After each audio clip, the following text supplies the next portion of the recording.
Assalamualaikum warahmatullahi wabarakatuh.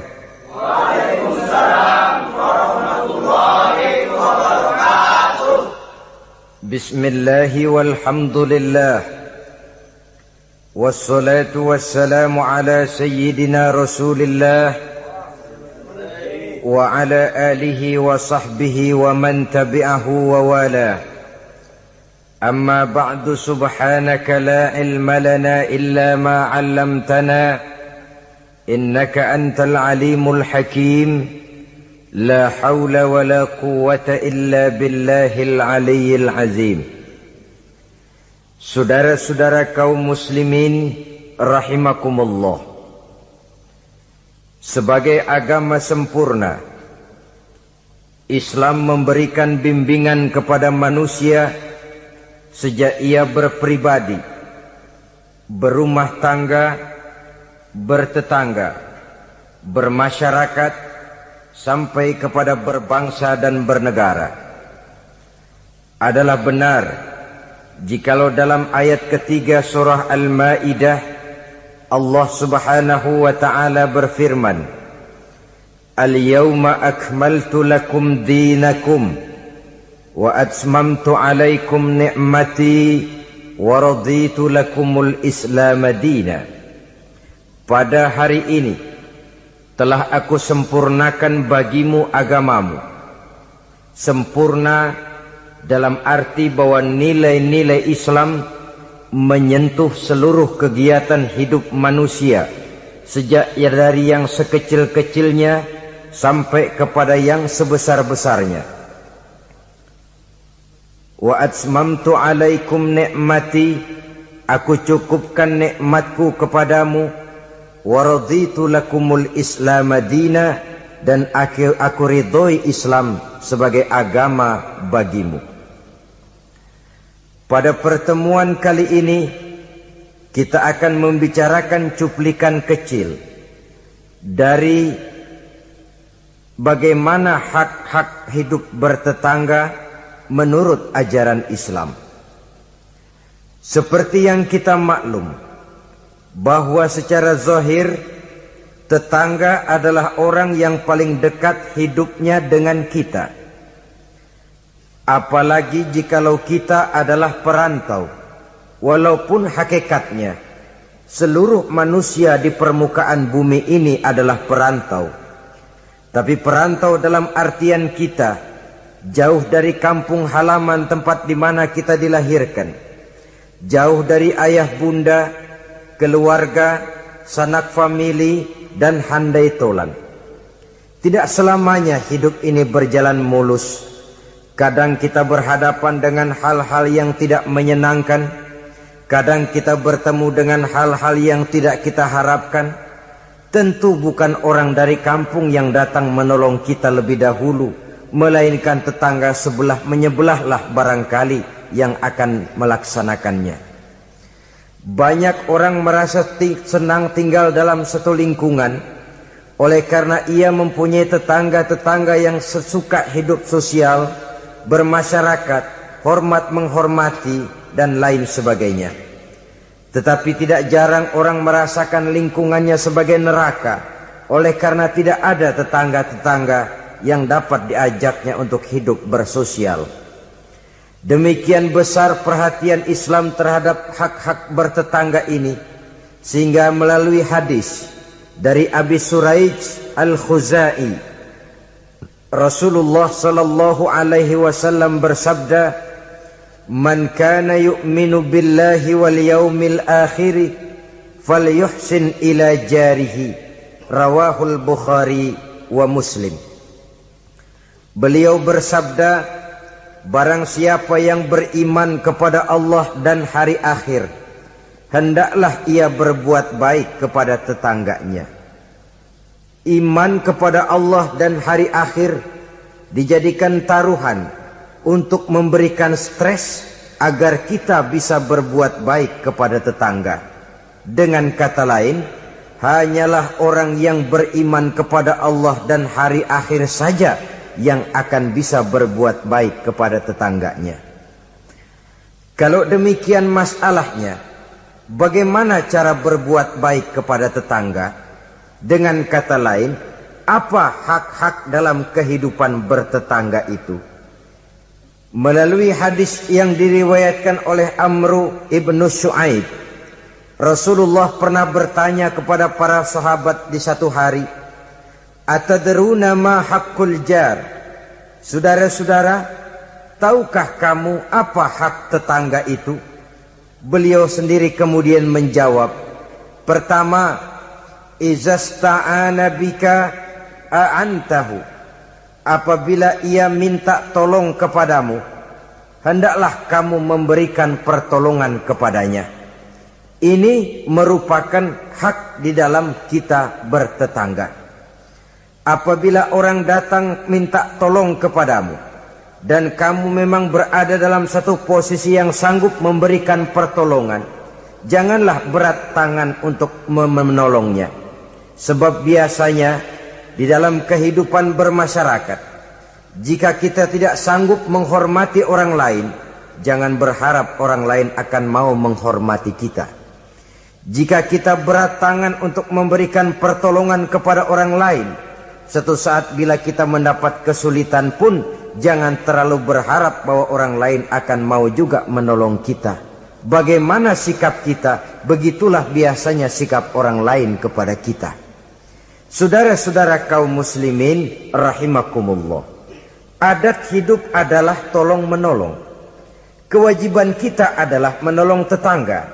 Tetapi sebagai tetangga pun, apabila kita minta tolong kepada orang lain, hendaknya dalam batas-batas ukuran yang memang orang lain itu mampu menolongnya. Sesuatu yang kita memang berada di luar kesanggupan kita mengerjakannya. Jangan lalu menjadikan orang yang menolong kita sebagai satu andalan. Sebab biasanya sekali ditolong langganan. Setiap datang kesulitan, ke situ lagi kita lari. Manusia pada waktu-waktu tertentu punya juga titik jenuh. Ya, kalau duitnya lagi ada, pikirannya lagi enteng, napasnya lagi lega, mungkin dia mau menolong orang. Sekali, 2 kali masih juga ditolong, 3 kali barangkali juga mungkin, 4 kali ke atas mukanya udah rada butek.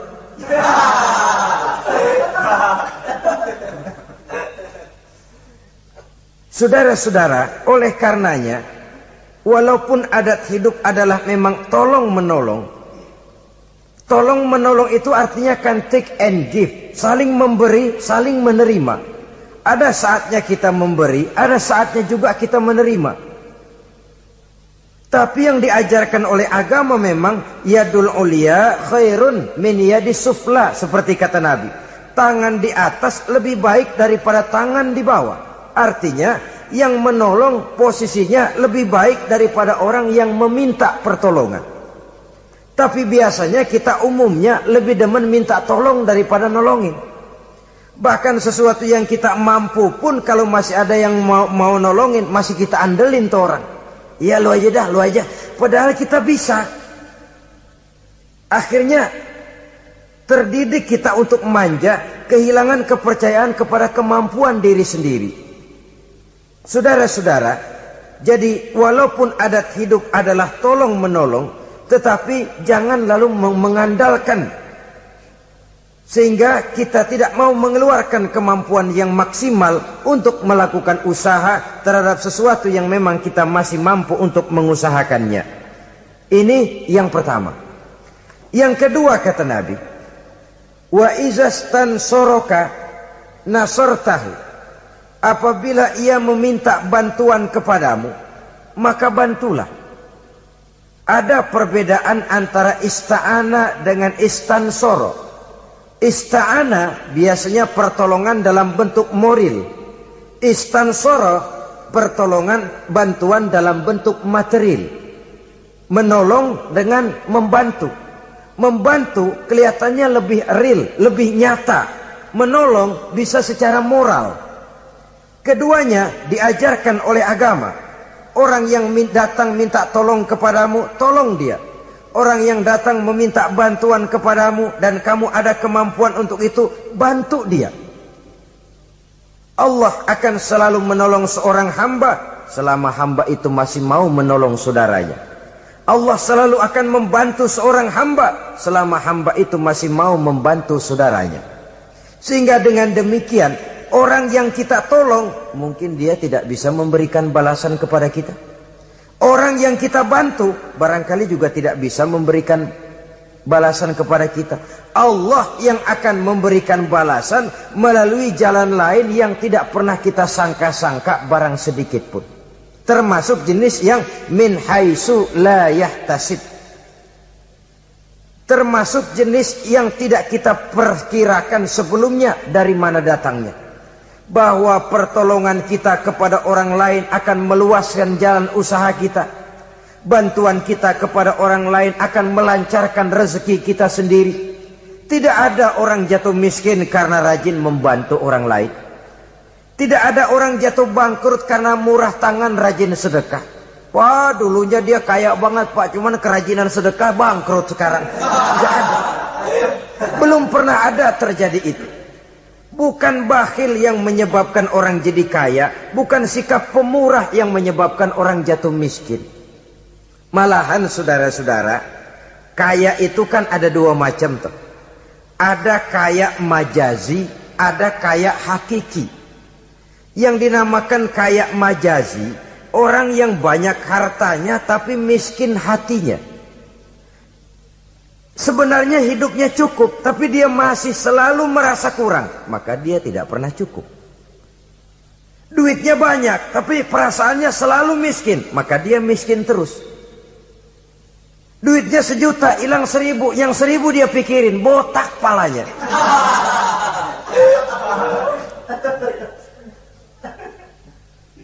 Harta dia cukup, hati dia miskin. Itu yang disebut kaya majazi. Cuma kaya dalam arti kulit luarnya saja. Bahkan kadang-kadang dia sendiri tidak bisa menikmati kekayaannya. Jangankan orang lain, dirinya sendiri tidak bisa menikmati kekayaannya. Konon lagi akan memberikan bantuan kepada orang lain. Duitnya banyak, nasaban sehari makan sama pala gesek mulu.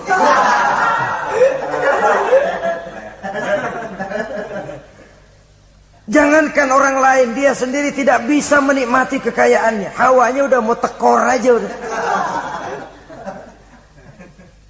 Saudara-saudara, lah yang dinamakan kaya hakiki, orang yang kaya hatinya. Ini sumber kekayaan. Kalau dalam suasana keadaan hidup yang sekarang ini kita sudah merasa kaya, alhamdulillah, inilah yang diberikan Allah kepada kita. Miskin saya? Enggak, di bawah saya masih banyak orang yang lebih miskin lagi. Susah saya? Tidak, di bawah saya masih banyak orang yang lebih susah dari saya. Tidak punya duit saya, oh orang lain yang lebih tidak punya duit lagi dari saya masih lebih banyak. Orang yang kaya hakiki. Dari sini kekayaan berangkat, dari sini kekayaan dimulai. Oleh karena itu biarin duit kita banyak asal hati kita kaya, nggak apa-apa. Daripada duit nggak punya, hati melarat, dah susah kemana-mana. Kesono sumpek kemari sempit. Saudara-saudara, jadi oleh karenanya bantuan kita kepada orang lain akan melancarkan rezeki kita. Pertolongan kita kepada orang lain akan memudahkan usaha kita. Yakinlah itu. Karena Allah tentu tidak buta. Allah tentu maha adil. Allah tentu maha bijaksana. Tidak ada ruginya orang yang menolong orang lain. Walaupun kadang-kadang kan air susu dibalas air tuba. Kadang-kadang ada istilah, gua nolongin anjing kejepit. Susah ditolongin, begitu senang nginjek. Kadang-kadang tahu begitu. Itu perasaan manusiawi kita sebenarnya. Perasaan manusiawi kita. Tapi sesungguhnya walaupun kebaikan kita dibalasnya dengan kejahatan, Allah kan tidak buta. Allah kan adil.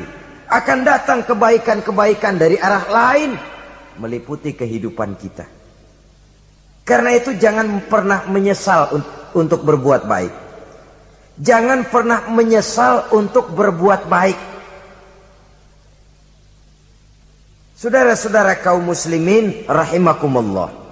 Jadi yang kedua, apabila dia meminta bantuan kepadamu, bantu.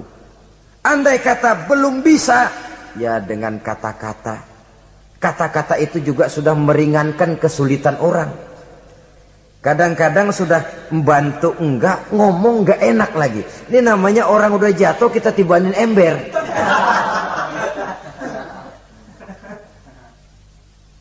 Orang sudah datang minta bantuan, kesulitan. Sudah gitu udah enggak kita kasih. Ngomong kita pahit bener. Potongan lu mau minjem duit apa ada harapan ganti. Umpamanya saudara-saudara, taruh kata tidak bisa kita membantu secara real, bantulah dengan kata-kata. Syukur kalau dengan doa. Saat ini barangkali saya belum bisa bantu, mudah-mudahan dari tetangga lain barangkali bisa bantu karena saya sendiri dalam posisi yang sedang agak sulit umpamanya. Bantulah dengan kata-kata, dengan doa, setidaknya dengan harapan. Sehingga orang pulang walaupun tidak mendapatkan apa yang tidak dia ingin, apa yang dia inginkan tidak didapatkan, tapi setidaknya hatinya tidak terlalu sakit. Dua, yang ketiga, wa inistaqradoka aqradtahu, apabila dia meminjam kepadamu, pinjami dia. Apabila dia meminjam sesuatu kepadamu, pinjami dia. Meminjam, istilah hidup kan ada, memang kita tutup lubang gali lubang. Gak selamanya orang selalu ada. Makin kaya ya makin besar urusannya, makin banyak duitnya ya makin banyak pengeluarannya. Bisa jadi loh orang yang punya duit 10.000 lebih tenang daripada yang punya duit 100.000. Kenapa? Dia punya duit 100.000 lah urusannya 200.000. Tapi dia punya duit 10.000 lah jajannya cuma bakso anteng. Bisa jadi orang yang punya duit 10.000 lebih tenang daripada yang 100.000 itu tadi. Kenapa? Yang 100.000 besar uangnya, besar lagi urusan. Yang 10.000 kecil memang jumlahnya, tapi kecil juga barangkali urusannya. Itu barangkali juga satu pola daripada keadilan Allah. Oleh karenanya saudara-saudara, hidup itu tutup lubang gali lubang. Enggak selamanya kita ada, enggak selamanya juga kita enggak ada. Pada saat kita nggak ada, ya kepada tetangga. Pada saat kita ada, tetangga kesulitan, boya kita datang memberikan pertolongan, meminjam. Cuma kalau kita jadi tetangga pun harus jelas, minjem ya minjem, minta ya minta. Ini jangan minta ya minta, minjem ya minta. Nggak jelas batasnya. Nggak jelas batasnya, saruh jadinya. Sebab istilah minjem ini kan utang. Utang itu adalah kewajiban kita untuk membayarnya. Jadi harus jelas. Minta, ya minta. Minjam, ya minjam. Jangan kalimat itu disamarkan. Karena udah keseringan minta mulu, pakai istilah minjem dah. Minjem dulu duit. Mau minta, malu keseringan, minjem dikata. Padahal minta juga maksudnya. Samar jadinya. Dia juga, apabila dia meminjam sesuatu kepadamu, pinjami dia. Saudara-saudara, ya tentu tidak hanya dalam bentuk uang, dalam bentuk hal-hal yang memang wajar dalam bertetangga, pinjam meminjam. Teriskaan umpamanya toh. Lalu pisau, apa gunting, apa-apa. Tapi tentu terbatas kepada jangan yang milik-milik pribadi pinjam meminjam istri umpamanya. Itu tentu malah mal'un, terlaknat dalam agama itu tidak ada. Umpamanya bini gue lagi halangannya gue pakai dulu lah punya doang.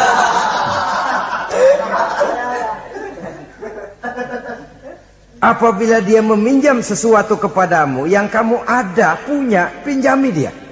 Sebab satu saat pun pasti akan terjadi di mana kita juga bisa minjam kepada orang lain. Dengan demikian akan terjadi saling pengertian. Sebaliknya kalau kita ada, seret banget keluarnya. Orang minjem, kita ada, orang tahu kita punya, nggak kita kasih. Entar giliran kita perlu minjem, dia kan gitu juga, bayar utang. Jangan, kalau dia jangan dah, puyuh bebuntut jangan dipinjamnya. Nah, dia begitu juga sama kita, kan begitu hidup itu. Dia begitu juga katanya sama kita. Orang yang berhati sutra itu jarang. Orang yang berhati emas itu jarang. Yang bisa membalas air tuba dengan air susu itu jarang. Yang bisa berbuat baik dengan orang yang jahat itu kan langka. Kita kan sistemnya masih draw. Udah begitu ya, gue begitu. Seri kita maunya. Dan memang agama mengajarkan wa jazaa'u sayyi'atin sayyi'atun misluha, tapi faman afa wa aslaha fa ajruhu 'ala Allah. Balasan terhadap suatu kejahatan, kejahatan yang seimbang. Tapi kalau kamu berbuat baik dan mau memberi maaf, itu yang lebih baik dan itu yang akan dapat pahala. Jadi kalau orang pelit sama kita, kita pelit lagi, ya seri mang. Seri, artinya nilai diri kita tidak lebih baik daripada dia itu. Tapi kalau kita bisa baik sama tetangga yang pelit, pertama nilai kita lebih baik daripada dia. Yang kedua dia bingung diri dah. Dia bingung diri. Ini orang gue pelit banget sama dia, dia gue baik banget sama gue. Dia bingung diri saudara-saudara. Kalau emang nggak bingung malu, badak.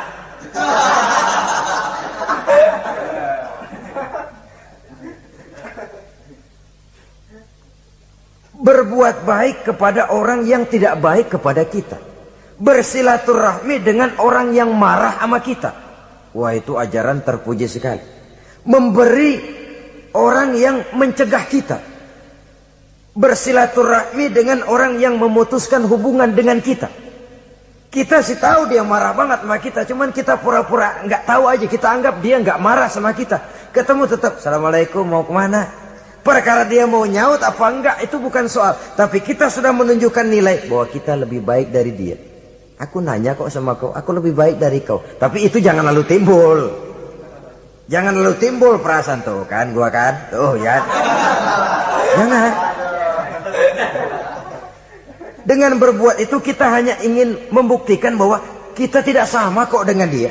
Dia boleh marah sama saya, tapi saya nggak bisa marah sama dia. Dia boleh pelit sama saya, tapi saya nggak bisa kok pelit sama dia seperti dia pelit kepada saya. Dia boleh memutuskan silaturahmi dengan saya, tapi saya nggak bisa kok begitu. Dengan begitu kita sudah menunjukkan satu posisi bahwa kita lebih baik daripada dia. Tapi kan langka yang begitu, umumnya yang enak kan draw, tos-tosan. Saudara-saudara kaum muslimin, jadi izastakrodoka akrotahu. Apabila ia meminjam sesuatu kepadamu dan kamu ada kemampuan, ada yang akan kamu pinjami, pinjamkan dia. Apalagi kalau kita merasa bahwa yang meminjam ini dalam satu posisi yang memang dia rasanya sulit untuk mengganti. Lebih baik sudah diniatkan sedekah saja, diikhlaskan. Sudahlah bu, nggak usah pinjam, saya bantu saja. Daripada nanti jadi beban lagi, sudah saya ikhlaskan, saya bantu. Itu yang lebih istimewa. Tapi saya katakan tadi, kalau tidak ada kesadaran bahwa rezeki adalah amanah Allah, bahwa harta adalah titipan Allah, apa sih yang kita punya? Seperti kita lahir ke dunia, begitulah kita akan masuk ke liang kubur. Cuma kelebihannya kain putih saja. Selebihnya tidak ada lagi. Sebagaimana kita lahir ke alam dunia ini, begitulah kita akan meninggalkan alam dunia ini. Jadi yang kita jaga kukuh-kukuh, yang kita bentengi, yang kita bakhil karenanya, sedikit pun tidak akan pernah kita bawa. Kecuali kalau dia, saya katakan tadi, kita infakkan di jalan yang diridhoi Allah, termasuk menolong orang. Ada juga lagi nih, minjemin tapi nyakitin. Rentenir namanya. Pakai perjanjian, minjam 10 pulang 15. Itu sama juga nyekek leher. Karena itu rentenir sangat dicela dalam ajaran agama. Mencari orang-orang susah, menolong, tapi di belakang menolong menjerat, sehingga utangnya itu lalu beranak. Giliran gak mampu aja, tanah orang digetet. Mungkin gak mampu, rumahnya ditarik. Habis dah. Saudara-saudara kaum muslimin, akhirnya yang melarat semakin bertambah kemelaratannya. Itu yang keempat. Maksud saya yang ketiga. Yang keempat, saudara-saudara, wa iniftaqara utta alaihi. Apabila dia miskin, maksud miskin di sini kesusahan. Utta alaihi, tengokin orang yang kesusahan. Saudara-saudara, ini bahkan yang dicontohkan lebih diutamakan oleh Nabi. Kalau orang susah yang sakit, lebih diutamakan untuk ditengokin. Kenapa? Udah jelas langka yang nengokin, langka yang nolongin. Mau berobat susah, ke dokter juga sulit. Tapi kalau orang kaya sakit, dokter dia bisa telepon, apotek dia bisa telepon. Nggak ada duit, dia bisa bayar pakai kredit card. Orang miskin sakit, boro-boro manggil dokter.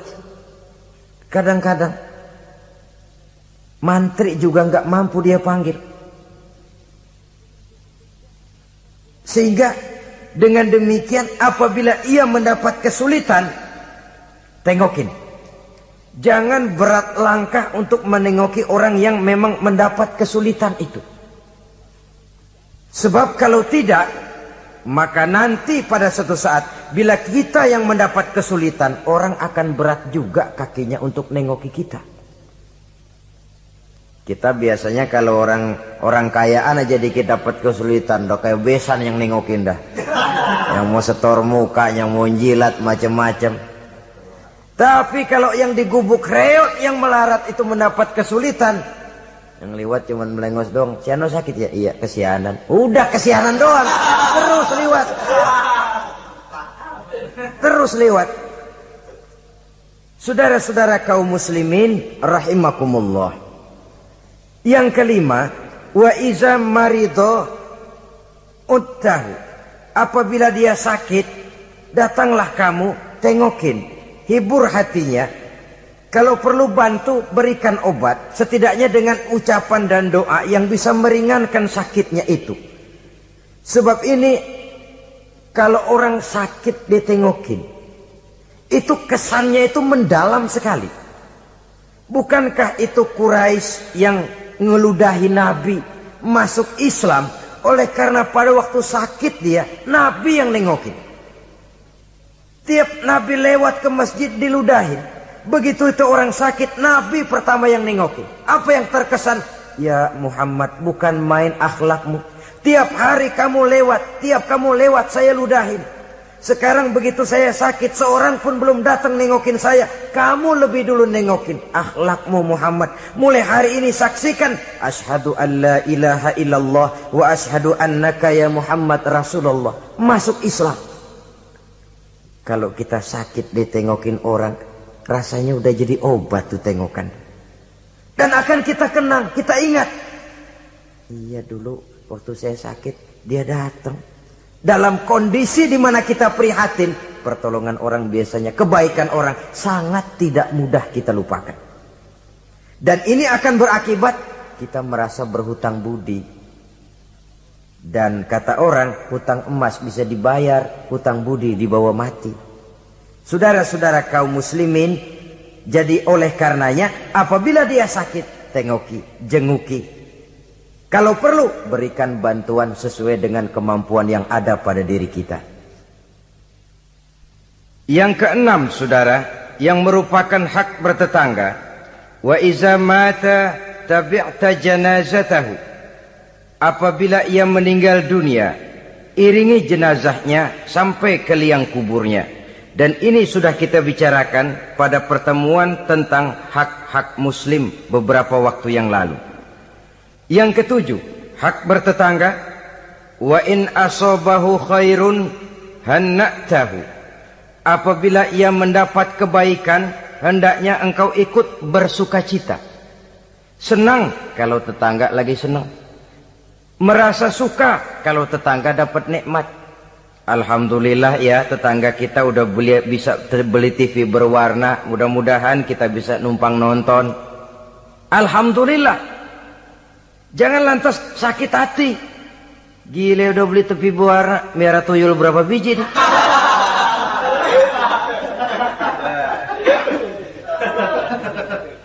Sebab umumnya kan begitu. Kalau kita ada, orang selidikin dukunnya. Kalau kita kebelangsak, orang surakin.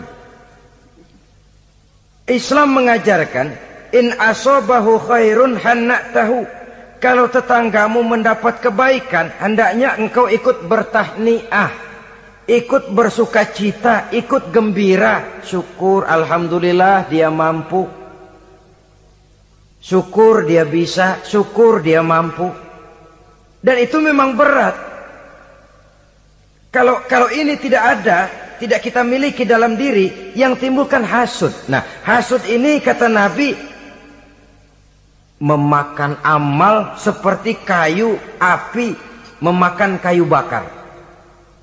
Hasud menyantap amal seseorang seperti api memakan kayu bakar. Kita sangka sembahyang kita udah cakep bener, tapi punya sifat hasud, maka nilai sholat kita itu bisa dimakan oleh sifat hasud tadi. Kita sangka puasa kita udah cakep banget, tapi hati berbulu, hasud. Kalau orang Betawi bilang berak, enggak ada demen-demennya sama orang. Ada orang dapat nikmat timbul hasudnya. Hasud itu akan menggeragoti amal seseorang, kata Nabi, seperti api memakan kayu bakar. Api kalau makan kayu bakar kan cepat sekali, kretek habis. Begitu cepatnya hasud memakan amal seseorang. Jadi kita yang sudah rajin sholat, kita yang sudah tekun puasa, kita yang sudah rajin baca Quran, tahajud di waktu malam, jangan dulu lalai, jangan dulu sombong. Siapa tahu hati ini masih bersarang penyakit hasud. Tidak senang melihat orang lain dapat nikmat. Sempit hati kita melihat orang lain bahagia. Saudara-saudara kaum muslimin rahimakumullah. Alangkah mulianya ajaran Islam. Tetanggamu dapat kebaikan, kau ikutlah bersukacita, kau ikutlah gembira, kau ikutlah bahagia. Kenapa? Kita umat Islam, jangankan bertetangga kepada sesama muslim, kepada yang non muslim saja hak bertetangga itu ada, apalagi kepada yang sesama muslim. Satu badan, apabila yang satu sakit, yang lain akan ikut merasakan sakit. Sering dicontohkan, badan kita, saudara jalan tengah malam, asik jalan, jempol kesandung akar nangka, beletak. Kontan begitu ibu jari tersandung, darah keluar, mulut bilang aduh, pala ikut pusing, mata nangis. Nggak usah pakai nunggu undangan. Nggak ada ibu jari tersandung, mulut bilang sama mata, nangis lu, mata sakit nih.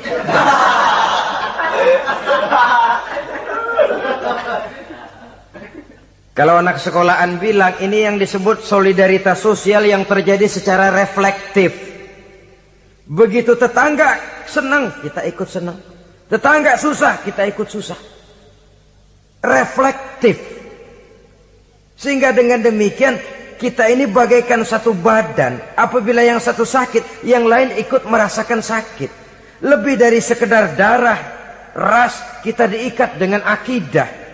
Dari akidah yang sama, lahirlah rasa kesamaan, kesetiakawanan sosial istilah sekarang ini. Sehingga kesenjangan bahwa yang kaya makin kaya, yang miskin makin bangkrut, tidak akan makin memuncak. Ya memang bahwa penduduk dunia selalu ada yang miskin, ada yang kaya, itu nature, sunnatullah, emang dari sononya udah begitu. Kalau semua orang kaya, ya tidak ada yang miskin. Semua orang miskin, ya tidak ada orang kaya. Logikanya, seseorang dinamakan kaya karena ada yang miskin. Orang disebut miskin karena ada yang kaya. Kenapa dia bilang kita bilang dia miskin? Kita ukur dari yang kaya. Kenapa kita bilang dia orang kaya? Kita ukur dari yang miskin. Jadi mestinya orang kaya itu terima kasih kepada orang miskin. Sebab kalau tidak ada orang miskin, orang kaya tidak ada. Saudara hadirin yang saya hormati, jadi dengan demikian etik dalam kehidupan bertetangga menurut ajaran Islam, apabila tetanggamu mendapat nikmat, kau ikut bersyukur. Kan langka yang begini nih. Yang ada yang enak banget emang kita katain. Kita katain. Atau paling tidak kata-kata yang enggak enak. Lihatin aja dia mau kemana. Lihatin gitu. Segitu enggak senengnya lihat orang lain dapat nikmat. Yang kedelapan, lawanannya, wa in asobathu musibatun azzaitahu.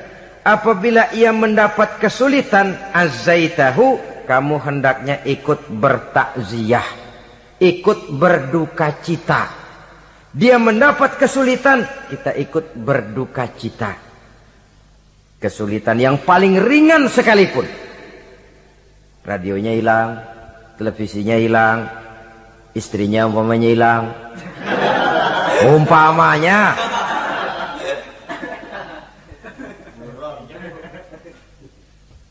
Kesulitan yang menimpa dia kita rasakan juga. Sebagaimana kalau kesulitan itu datang menimpa kita. Kan ukurannya begitu. Kalau saya kena begitu enak enggak ya? Enggak enak. Dia juga begitu. Maka saya harus ikut seperasaan dengan dia. Ada kesetiakawanan itu. Tapi memang dalam kehidupan lebih mudah cari teman yang mau diajak ketawa daripada cari teman yang bisa diajak nangis. Sehingga kata seorang penyair, in zada mali kullun nasi khulani wa in qalla mali fala khillun yusahibuni. Kalau harta saya banyak, semua orang mau nemenin saya. Tapi kalau saya jatuh miskin, kagak ada yang nongol. Kalau kita lagi basah nih, rezeki lagi lancar, yang tumben ketemu ngaku encing sama kita. Iya, lagu encing lu ini. Ketemu baru itu encing katanya. Tapi begitu kita bangkrut, melarat, bangpak, rusak, laler, roga nemplok.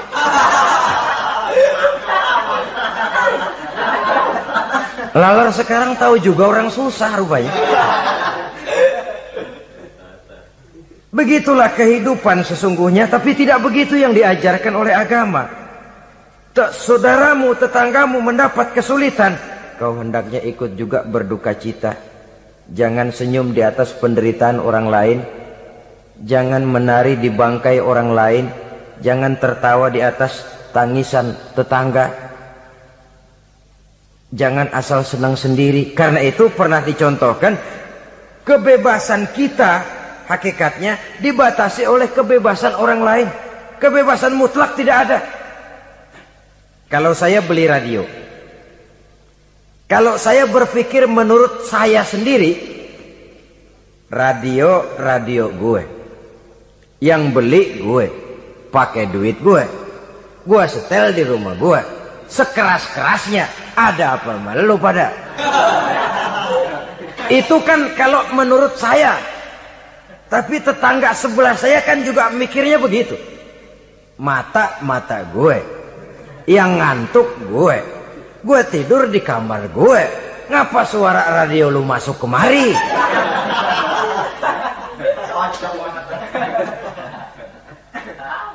Jadi pada saat itu kalau demikian, kebebasan saya nyetel radio dibatasi oleh kebebasan tetangga saya yang mau tidur. Ini yang disebut hurriyatul mar'i mahdudatun bihurriyati ghairihi. Kebebasan seseorang dibatasi oleh kebebasan orang lainnya. Kebebasan dalam arti mutlak sudah tidak ada hakikatnya.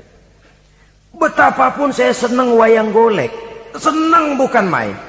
Tapi kalau sudah jam 3, tetangga saya sebelah mau tidur dengan aman tanpa perlu harus diganggu.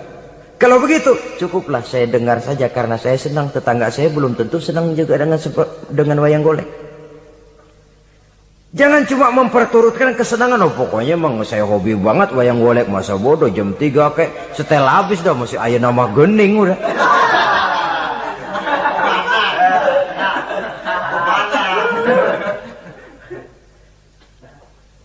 Baiklah saudara-saudara, jadi yang ke-9 sekarang. Wala tastazillu alaihil bina fatahjubu anhu rihu illa biiznihi. Jangan meninggikan, jangan melebihkan bangunan sehingga menutup jalan angin kecuali dengan izinnya. Nah, ini yang sering terjadi. Kadang-kadang, lah tanah gua, emang apa gua bangun diri di atas tanah gua. Kadang-kadang pas-pasan bangun tembok di tembok orang. Kadang-kadang tembok orang aja pakai dapur. Ya kalau dengan izin sih nggak jadi soal. Boya dikasih jarak begitu. Kadang-kadang ngambil pas sehingga jatuhnya air genteng kita ke tanah orang lain. Itu pun kalau tidak dengan izin orang yang bersangkutan, itu sudah mengganggu hak bertetangga. Saudara-saudara, begitu etisnya Islam melindungi hak-hak orang lain, sehingga jalan angin saja kalau orang lain jadi sumpek, itu sudah mengganggu etika bertetangga. Walaupun batas tanahnya memang itu, tapi ya dikasih jarak setengah meter, apa 1 meter untuk lintas angin supaya ada sirkulasi udara dan lain sebagainya. Sehingga dengan demikian akan timbul saling pengertian. Dan kalau sudah ada saling timbul pengertian, maka kenikmatan bertetangga itu ada. Nah, lebih celaka lagi kalau nanti jor-jorannya jor-joran bangun-bangunan. Lu bangun 2 tingkat, gua 3 ntar. Yang sebelahnya 4. Yang sebelahnya 6.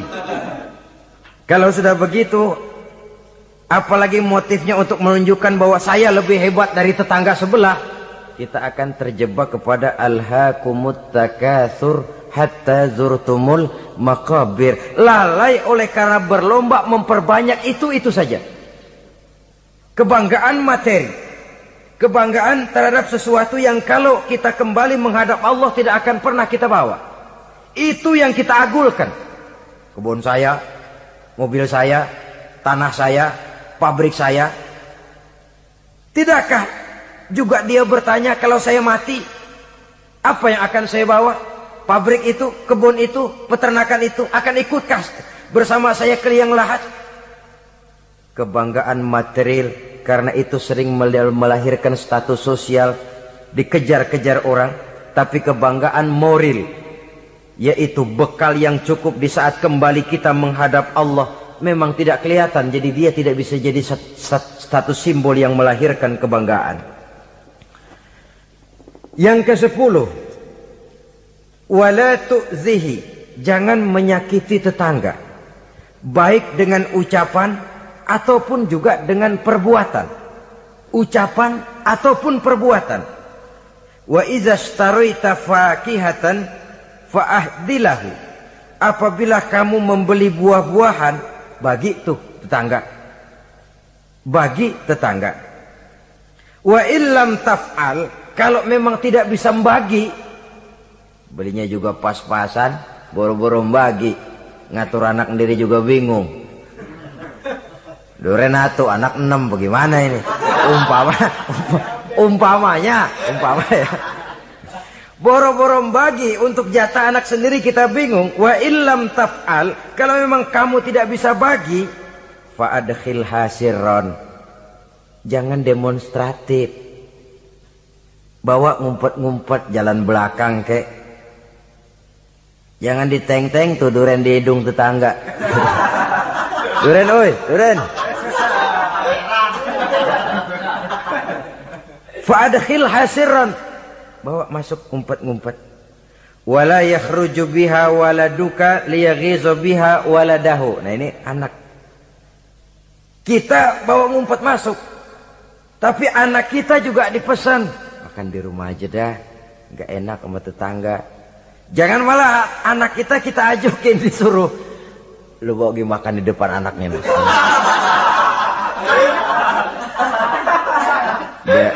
biar dia celam-celam gitu. Karena itu tentu akan menyakiti perasaannya. Apalagi kalau dia lihat, ya tetangga kita sih mungkin nggak minta, tapi etisnya kan begitu, etisnya. Loh, kok kayak hidup sendirian sih, bawa rambutan sekarung, sebelah kayak kebagian dikit, enggak, apa dimakan semua sekarung? Orang berpikir begitu. Dia mungkin nggak, jangankan minta, berharap pun enggak, tapi etisnya bertetangga itu. Kalau kau membeli buah-buahan, bagi tetanggamu, hadiahkan tetanggamu. Andai kata tidak bisa dilakukan itu, jangan demonstratif. Saudara-saudara, bukankah ini pada hakikatnya menjaga perasaan? Karena bertetangga itu peka sekali. Apalagi bagi kita yang tinggal di perkampungan dengan perumahan yang rapat, atau di komplek-komplek di mana persaingan kelihatannya dalam satu level itu begitu menyolok. Kadang-kadang status suaminya, pegawainya sama, golongannya sama, tapi sebelah punya kulkas, sebelah enggak, murug. Sebelah TV-nya berwarna, sebelah hitam putih, meriang. Sebelah beli motor, sebelah enggak, bengek. Sering terjadi hal semacam itu, menimbulkan psikosomatik. Itu sering diceritakan. Dibakar oleh perasaannya sendiri.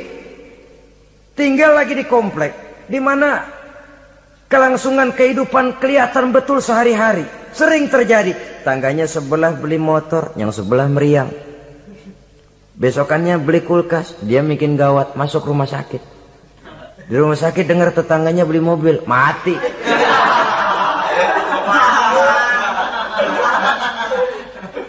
Disiksa oleh perasaannya sendiri. Sehingga persaingan itu lalu nanti tidak sehat. Kalau dia nggak bisa, orang dia hasudin. Kalau hasud masih nggak mempan, orang lain dia bakar supaya hasud juga. Nah ini nih celakanya. Sudah dia nggak senang sama seseorang, orang lain dibakar juga untuk tidak senang kepada orang itu. Ini yang marahan pakai ngebon, marahan pakai ngundang, marahannya masih orang lah sudahlah dia sendiri nggak senang, orang lain diajak juga, dipengaruhi lagi supaya nggak senang sama orang itu. Nih dajalnya betul ini. Mestinya bahkan etisnya, kalau kita nggak senang kepada orang, cukup kita. Orang lain malah, oh dia baik kok, baik. Tapi kok kamu, ya saya cuma kebetulan. Dia baik kok, silahkan aja. Mestinya malah begitu. Ini yang terbalik tidak. Kita kalau sudah nggak senang sama orang, ngerambat. Udah, jangan deketin dia. Ajak lagi si Ano, gosok lagi, gosok. Habis orang digosokin supaya nggak senang juga sama kita. Lah yang digosok kayak batu cincin lagi, mau aja.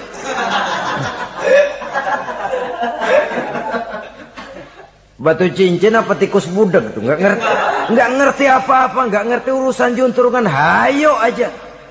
Saudara-saudara kaum muslimin, begitu perhatian Islam di dalam menjaga perasaan bertetangga. Sampai dalam hal-hal yang kayak begini, jangan melukai perasaan orang. Ini kan kelihatannya sepele, soal kita beli lah, yang beli buah saya, pakai duit saya. Iya, itu perasaan kita. Orang lain tetangga juga belum tentu minta kok, belum tentu juga kepengen. Tapi dari segi etisnya bertetangga, bahwa kita menghormati dia, ada perasaan itu. Yang ke-11, wala tu'zihi bikitari kidrika, jangan juga kamu menyakiti dia, tetanggamu, dengan bau masakanmu. Bau masakan ini yang dimaksud tentu tetangga sebelah kelaparan. Kita udah nggak membantuin ngirimin makanan, baunya doang kita kirimin. Tinggal dia celam-celam, beleweran tuh lir.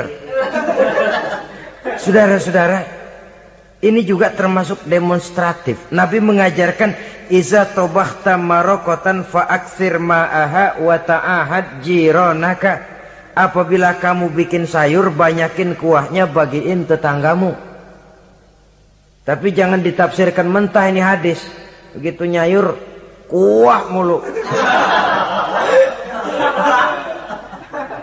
Tangga semua kebagian ya, cuman air. Ya tidak berarti harus ditafsirkan secara mentah demikian itu, saudara-saudara. Tapi ini ada kaitannya dengan yang ke-11 tadi, bahwa menjaga perasaan bertetangga.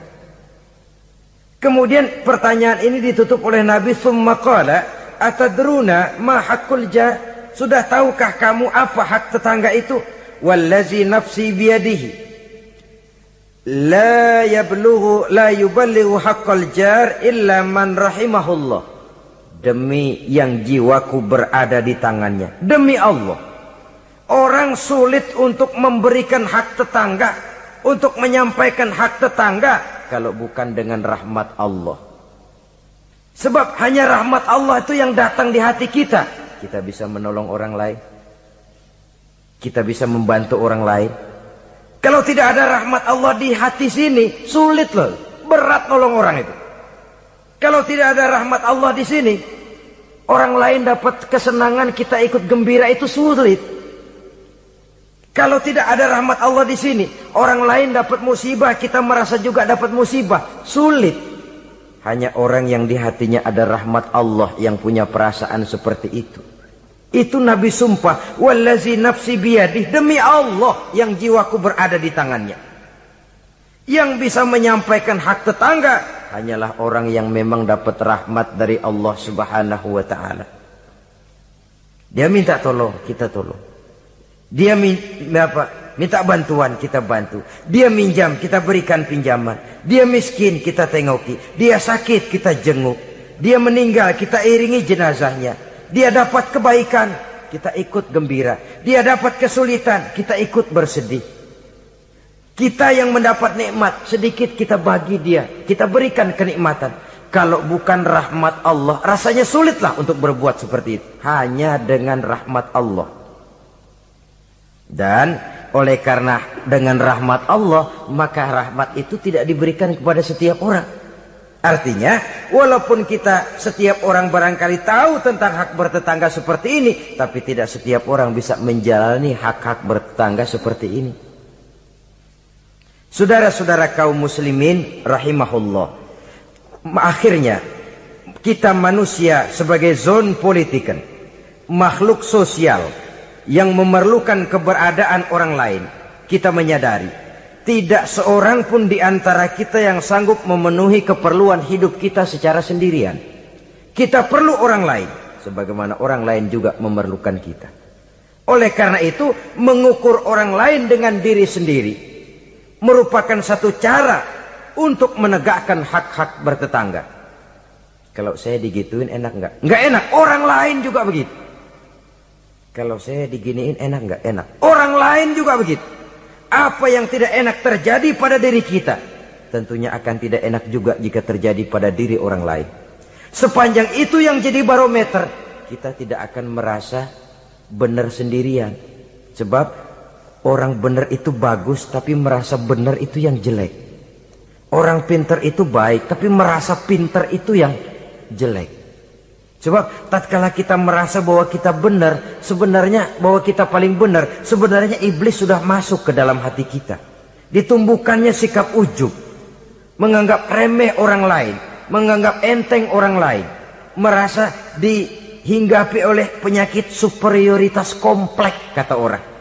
Merasa dialah yang paling segala-galanya. Dan ini sudah penyakit hati yang juga sangat berbahaya. Karena ujub pun termasuk bisa menghancurkan amalan kita dalam kehidupan ini.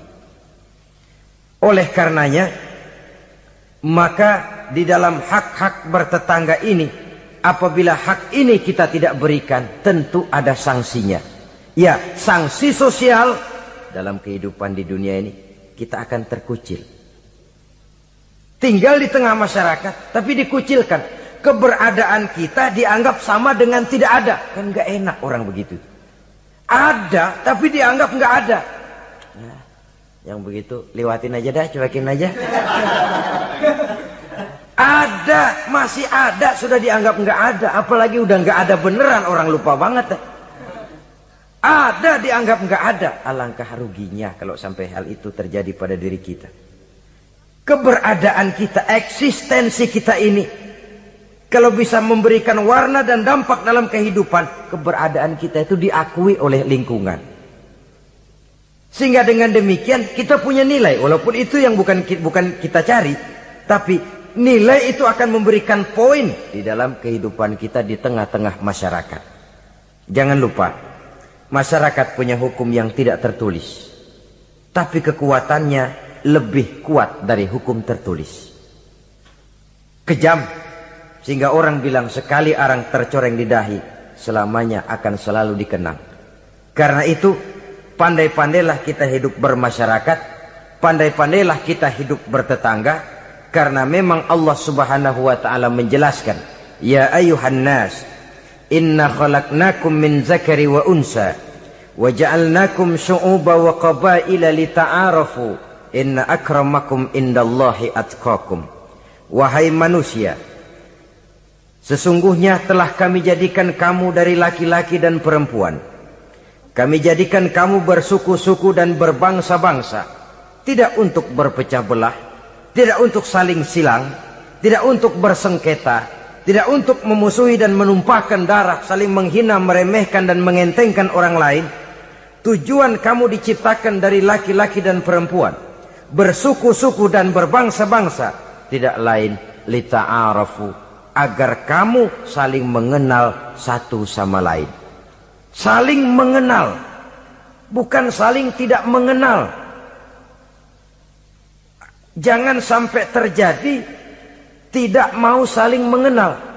Quran memberikan peringatan, tujuan penciptaan laki-laki perempuan, bersuku-suku dan berbangsa-bangsa, tidak lain adalah agar kita satu dengan yang lain saling mengenal. Inna akramakum indallahi atqakum. Yang paling mulia bukan yang rumahnya paling bagus, yang paling mulia bukan yang kendaraannya paling hebat, yang paling mulia bukan yang hartanya paling banyak.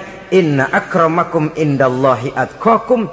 Yang paling mulia di antara kamu dalam pandangan Allah adalah orang yang paling bertakwa kepadanya. Ke arah itu kita berjalan, dan ke arah itu kita membina kehidupan bertetangga, menjadi tetangga yang bertakwa kepada Allah Subhanahu wa ta'ala. Semoga Allah memberikan rahmatnya kepada kita bersama, sehingga di hati ini ada kesadaran untuk memperhatikan tentang hak-hak bertetangga ini. Terima kasih atas perhatian saudara. Mohon maaf atas segala kekurangan. Usikum wa nafsi bitaqwallah. Wassalamualaikum warahmatullahi wabarakatuh. Waalaikumsalam warahmatullahi wabarakatuh. Jangan lupa share, like, komen, dan subscribe.